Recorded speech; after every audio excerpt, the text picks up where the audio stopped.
Which, by the way, is an incredibly effective interview technique. Just take a shot of vodka every time I ask you a question. I mean, God knows what I've been you're doing going to that for find 6 out. years, Rebecca. How podcasts get made, We could man. play I Never. I'm Rebecca Lavoie, and this is Crime Writers On, the original true crime review podcast that digs into true crime, pop culture, TV, other podcasts. And this week, parishioners were shocked to learn Father Ryan Scott wasn't a priest, that he was a con man with a long history of ripping people off. We're talking about the new podcast, Smokescreen Fake Priest. Joining me to get that done is my true crime co-author, former TV journalist, and love of my life, Kevin Flynn. Hello, Kevin. Hello, Rebecca. Also with us is a journalist, true crime author, licensed private investigator, former defense investigator, certified cat lady, and future pet detective, Lara Bricker. Hello, Lara. Hello, Rebecca. I love that last one. And finally, the author behind the noir novels known as the City Trilogy, host of the hit Strange Arrivals podcast, which, by the way, is about UFOs, our best friend and lovable Negative Nelly, Toby Ball. Hello, Toby. Hello, Rebecca. Laura, I just want to tell you something. Our producer, Henry Lavoie, Yes. who I've never met, but apparently he's a really good producer. Good looking guy. He was editing our show last week, and he came up to me in the midst of the edit, and he said, Mom, I just want to, he said, Ms. Lavoie, I just want to tell you, one of the things that I find really amusing is that during this pandemic, Lara Bricker has made it a project to become a caricature of Lara Bricker. I believe he was referring to your pet detective certification. Mm-hmm. Yeah.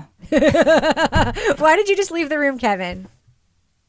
Oh, I see. You got your Henry Lavoie fat head. Oh, Yes. okay. So does Henry think that I'm not really going to be a pet detective? No, he does. He just believes that you are getting a certification to become a caricature of yourself. Okay. And we should say for the folks at home, pick that up again, Kevin. For the folks who can see this at home, this is Henry Lavoie when he was like 16 years old. He's much more handsome than this now. Even though he was pretty handsome at 16. Mm-hmm. Why do we have that giant head of my son Henry? Just for fun. I think it's because Kevin just likes to punk the children whenever possible, right? I wanted to be like a mascot, a sports mascot in a previous life. Just tell Henry that I am just trying to keep busy during the pandemic. So I am reinventing myself on a weekly basis over here. So what's next, Henry? As a caricature of yourself. Yeah. I mean, I don't know. Maybe we could take a bet or a poll on what the next caricature is going to be. It would be like if Toby became a certified cynic, if there were like a licensure for that. You could actually get a diploma. Yeah. A community college certificate program. Toby, what would your major be in that certificate program? Cynicism? I think that's philosophy, right? Yes. Yeah, right. Yes. All right. Well, I think we should just get started and review this podcast, shall we? About damn time. Let's do it. Midwesterners knew Father Ryan Scott as the priest who built new abbeys, said masses in Latin, and owned llamas. But behind the scenes, he was swindling money from old ladies and keeping one step ahead of the law. That's because Father Ryan wasn't a priest at all. He took every single cent from that woman, and it disappeared. This guy was accused of exploiting people, fraud, and abuse. This man spreads pain on levels that just astound me. All of it while he claimed to save people's souls. In the new podcast, Smokescreen Fake Priest, investigator Alex Schuman explores Father Ryan's life of crime, from impersonation and embezzlement into the mysterious deaths of other priests. So who really is this religious con man, and why did he do it? All right, so I have a question for you, Kevin. Mm-hmm. I have never heard of Alex Schuman or the production company behind this podcast. Right. But it is very stylized and well made, right? Yeah, I'm actually liking the host, Alex Schuman. Yep. Yeah, I mean, I think that he's one of the bright spots in this podcast. He's very personable, has a great way of talking. You know, sometimes we get people doing these, crime podcasts and a little overly serious, a little sanctimonious. He's not. He's very natural in a way that, Sarah Koenig was, and he is making this story about Father Ryan, his journey, and taking us along. So for that, I think that it's possible that he's a breakout star. Interesting. Toby, what do you think of the style of this podcast, sort of the way that it's presented? Kevin just compared it to one of the greatest podcasts of all time, Serial. I'm not sure I agree with that assessment. What do you think, Toby? I think we're going to play the feud. So, my note to you, speaking of Serial, is that I feel like the music at the beginning, and I guess throughout, but it struck me at the beginning, seems very Serial-like. It's that same sort of jaunty little, I don't have a musical vocabulary, but it reminded me of it. Staccato. Yeah, Is what it is, sort of yeah. choppy. Yep. So then, but Alex's voice, it's interesting that we let off with Kevin talking about how natural he thought it was, because I thought it was super weird. Me too. Like he stops in weird places and he emphasizes strange words. And I was like, who does this remind me of? And I thought maybe Keith Morrison, but I don't watch a whole lot of that. So I can't say I'm a Keith Morrison expert. But it felt like it was like a TV host's diction, so the cadence was off. And I found that, it didn't stay distracting throughout, but every once in a while, especially, he would just hit some sentence in a very strange way. And I'd be like, I've literally never had a conversation with anybody who spoke anything like that. Laura, what do you think about the delivery of this story? Yeah, so sorry, Kevin, but the first episode, I think I texted you guys. I'm like, I don't think I can go on. I just Survey says it got better. But the first episode, I really struggled with the delivery and the writing, and what I felt like just sort of these characterizations of things that, like, small town journalists. Well, he's good, and that doesn't usually happen at a small town journalist or something. And I was like, what? And then there was, ouch! No, you were like, yikes! You're talking about me. I was like, there. yikes! I've been a small town I journalists. know. And then, like, what a typical, characterizing, this is like a typical bachelor pad. But then, like, I didn't need, so I felt like some of it just felt a little too, like, to me, and I don't want this to sound wrong, but it's probably going to sound wrong. It reminded me of, like, if I was listening to, like, the Frat House and the guy's like, hey, man, I went out. You're not going to believe what happened. This guy, like, made me do shots of vodka. So I did. Yeah. Yes. So which, by the way, is an incredibly effective interview technique. Just take a shot of vodka every time I ask you a question. I mean, God knows what I've been you're doing going to that for find 6 out. years, Rebecca. Yeah. A podcast get made. We could man. play I Never. So I'm going to land in between you, Kevin, and our friends who are connected to us remotely on the other side of the feud dais here. I think Alex has a lot of personality, and I think there are moments where he's writing very well for himself and really putting himself in the story in a way that works more like Dan Taberski than I'd say Sarah Koenig, more in that sort of Okay, like, yeah, maybe I'll give you that. Yeah, that sort of like flexible, you're with me in this style. But there are other times where it's just exposition, and for me, it doesn't work. And I think, I'm just going to tip my hand, a lot of it has to do with the story choice here. I'm just going to tell you right now, I will listen to the second podcast that Alex makes because I want to hear what story he picks. I think a lot of my issue with the writing and the sort of packaging of this podcast has to do with the story selection and the way that it's told. So let's talk about that. Laura Bricker. Yes. We have a story here. I mean, it's pretty simple story. This is the part of the podcast where I just kind of summarize what happens in the thing that we're reviewing. Yeah. The thing that happens is a guy's pretending to be a priest and he bilks a bunch of people out of a lot of money.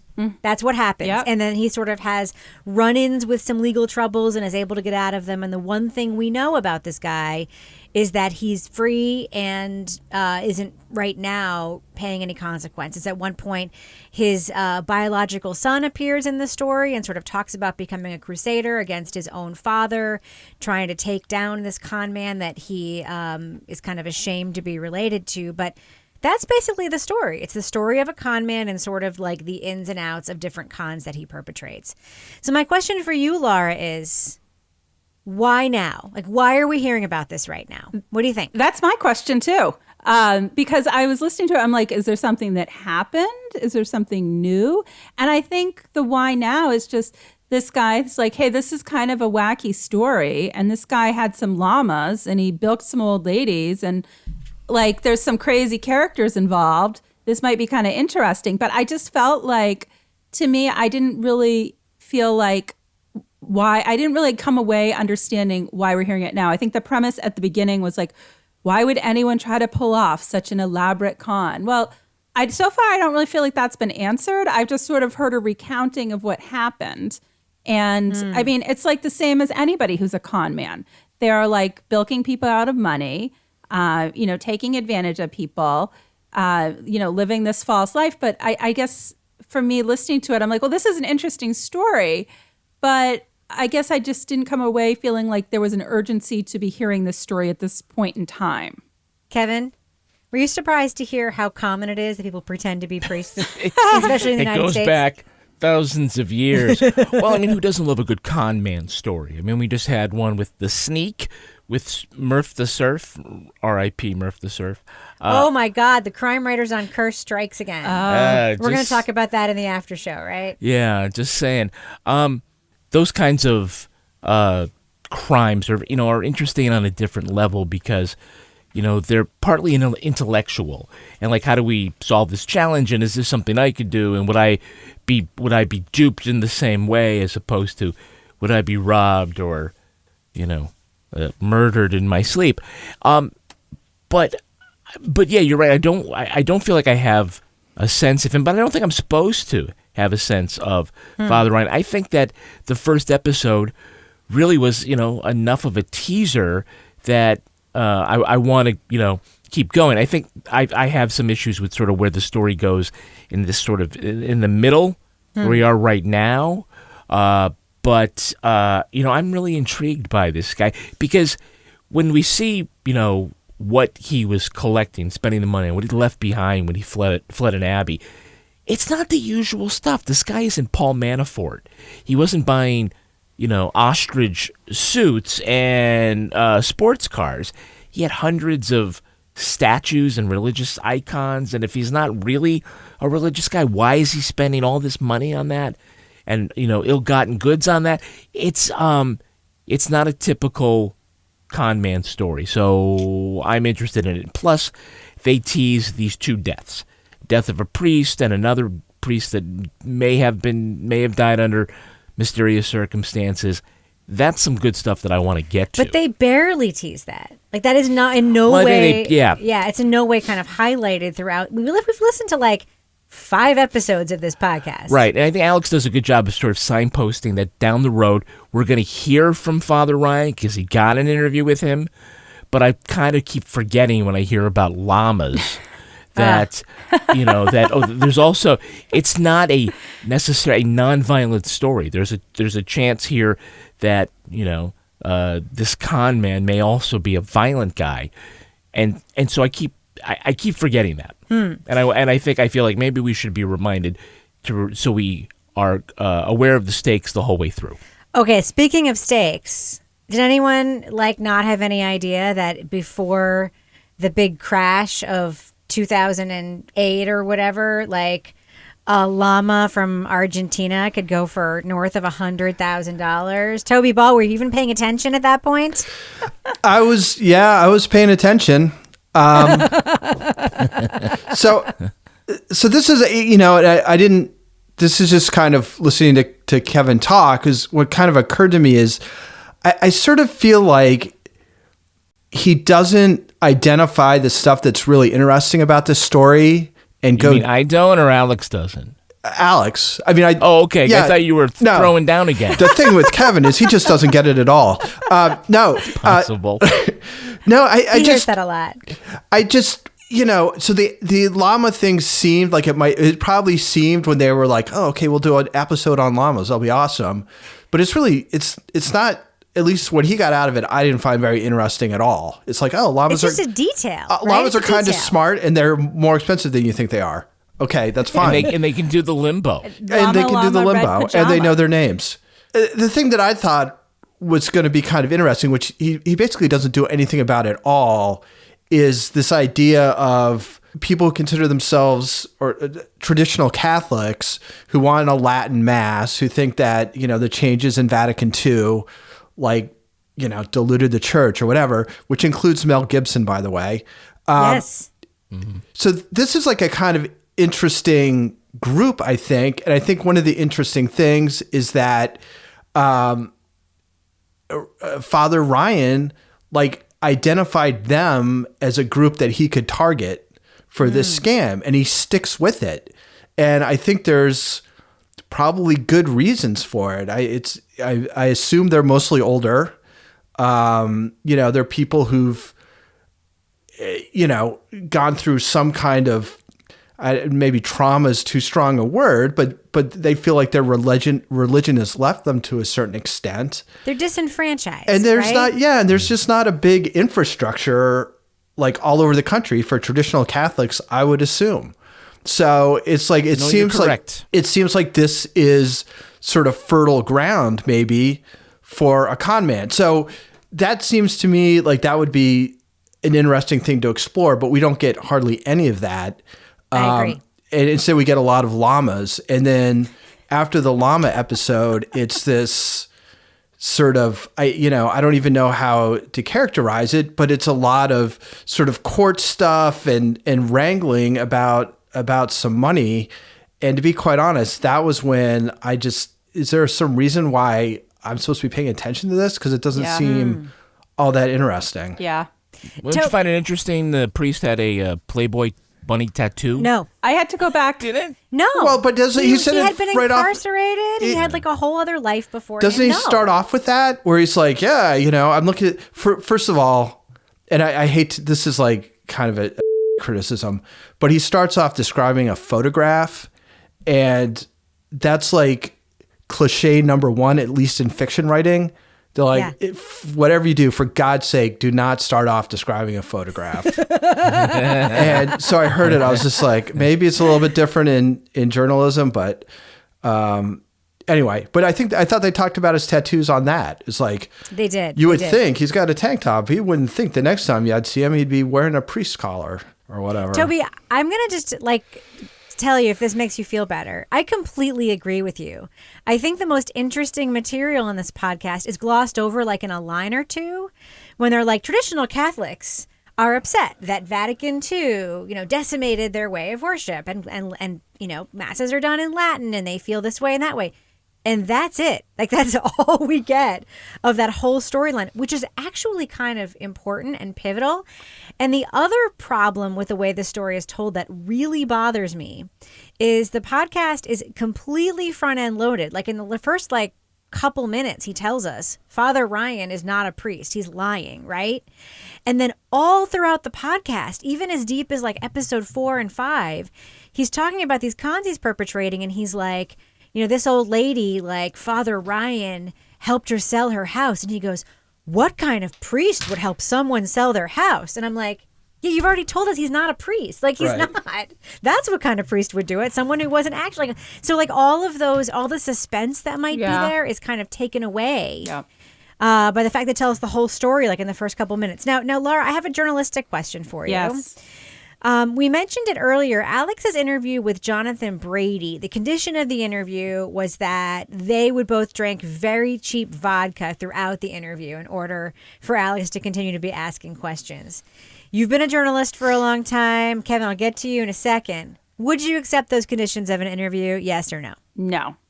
No. I mean, this is not Anthony Bourdain on the Travel Channel, okay? This is that would make R.I.P. sense. Anthony Bourdain. I love Anthony Bourdain. But I was listening to this and I was like, I mean, I can't say I've not gone out and done an interview and sat with somebody and had dinner and had a glass of wine or something. But this was clearly different because it's the way that it was described, again, I felt like I was listening to the frat house story of and then we sat around and did shots of vodka. I'm like, that just to me, And I know Kevin felt differently. I listened to that and I was like, I can't even believe I'm hearing this right now. This just felt so off base to me. But I know everybody has their own style and their own approach, and maybe times have changed. But when I was like a full-time journalist, I would have gotten in so much trouble for that. If my editor ever found out I did that, like even when I went to cover like events, if I covered like some sort of a dinner event or something, it was like, don't drink, you know? Don't eat the food. Yeah, you're not supposed to take anything. That's what they say. Go to political campaign. Don't eat the food. Yeah. Don't offer anything. Don't take anything anyone offers you. That's kind of a journalistic tenet, right, Kevin? Tenet. Yeah. This is an interesting episode, and I understand that it's journalistically dubious to sit there because you actually don't want to be interviewing somebody that's inebriated, right? Because it then sort of calls into question the veracity of anything that also they're saying. Also the consent, right? The consent. But I've never heard anything like that. He'll talk, sure, but on one condition. Whenever I ask him an extra hard question, I have to take a shot of vodka before he'll answer. So what kind of vodka is this? The cheapest you can get in this state. Aristocrat. It's nasty. He wasn't kidding. We were drinking some straight, nasty vodka. And it's so colorful, and I can see the scales just kind of going back and forth, like trying to find the balance, and it just a little bit more for me. It's like, yeah, I like it. So hate me, call me a hypocrite, but I kind of thought it was a cool scene. And besides, I mean, it's not just because, I don't know, maybe the guy has a drinking problem, but he's explaining that he needs to get through this because his story is crazy. I want to ask you about that. His story is crazy. Do you feel like, okay, so we meet Father Ryan's son, and we're calling him Father Ryan, by the way, even though he's not a priest, because the podcast refers to him as Father Ryan the whole time, even though we know he's not a priest, right? It's in the title. We get it. Yeah. His biological son claims that his father basically took him from his biological mother and sold him as a child to another family. And he'd been passed around to friends and so forth. But then basically that his dad sold him, and that, you know, for some exorbitant amount of money, like $150,000 allegedly or whatever. And that when he went on this journey to find his real family, he like found some old paperwork in his adopted mother's house. Yep. And then he shows up on Christmas Eve to his biological mother's house, and she seems shocked to see him, and she runs up to the attic and runs downstairs and shows him his death certificate. So his story is that his father, Father Ryan, basically told his mother that he was dead when he sold him to this other family. Now, I'm not saying this isn't true. I am saying the podcast does no fact-checking on this story.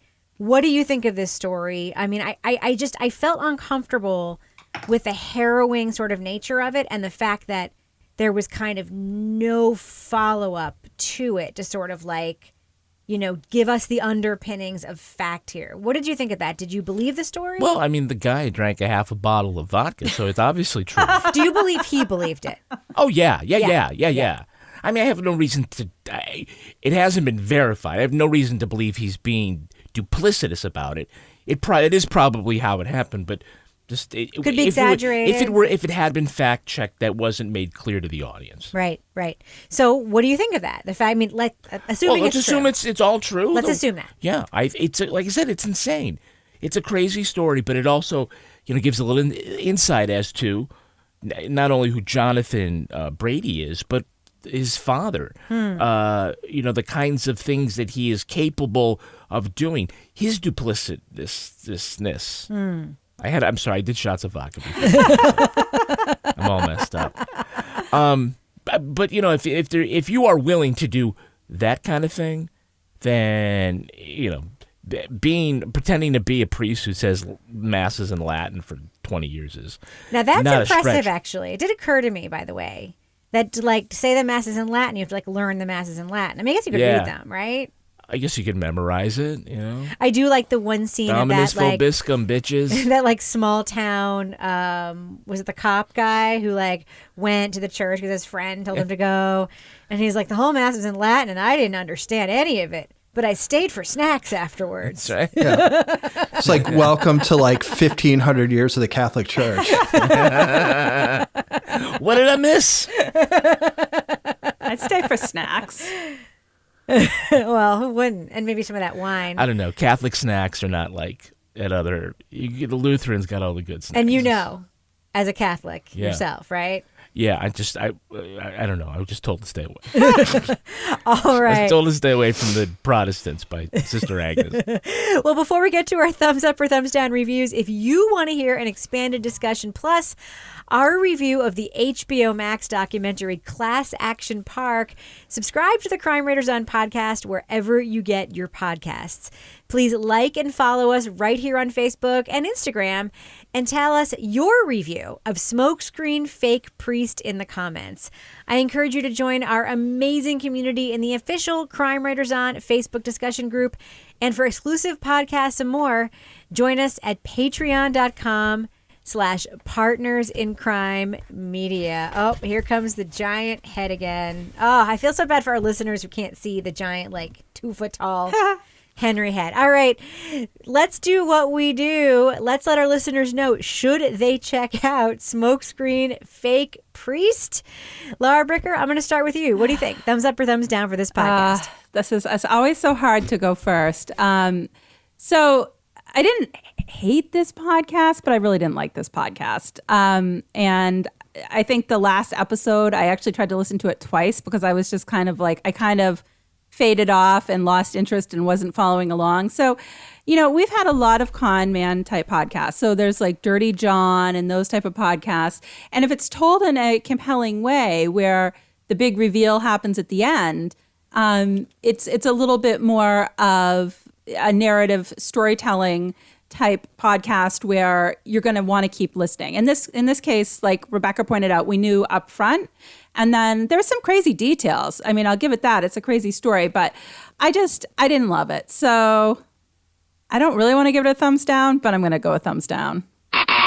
All right, Toby Ball, what about you? Thumbs up or thumbs down for Smokescreen Fake Priest?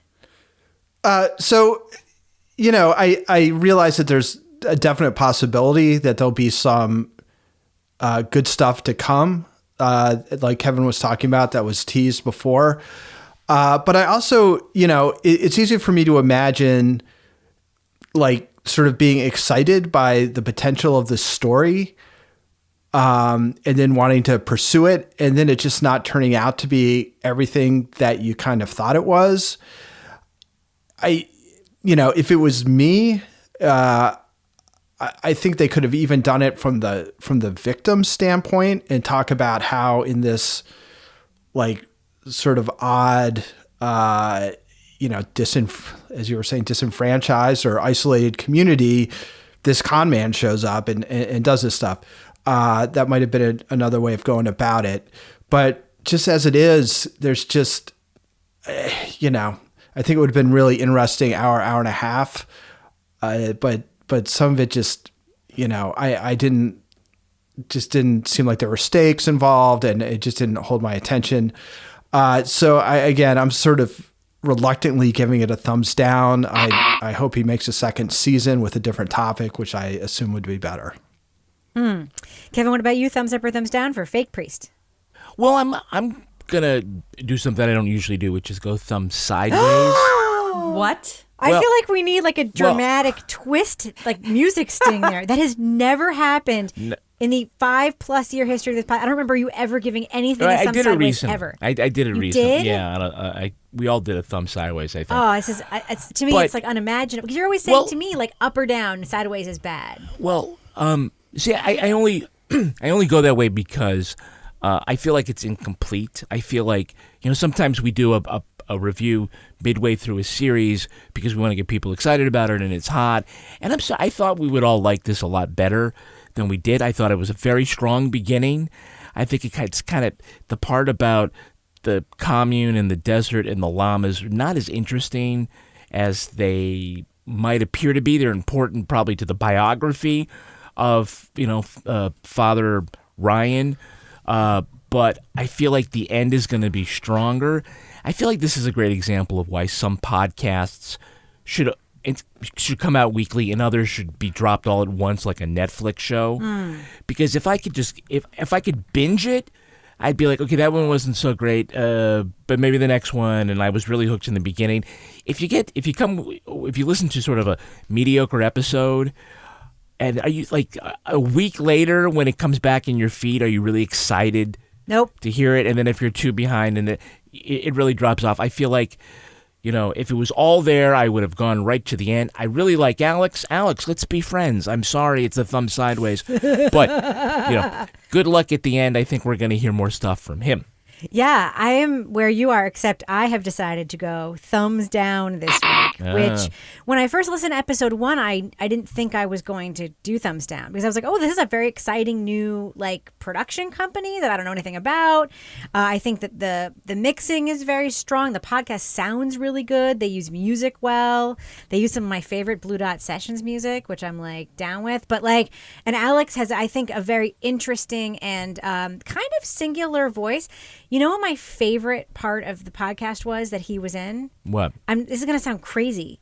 I thought the ad delivery was really good. I loved his HelloFresh ads. Honestly, I felt like I got a lot of who he is. And I'm bring that guy to the next story. Tell a story that you relate to a little more closely. That's maybe a little closer to who you are.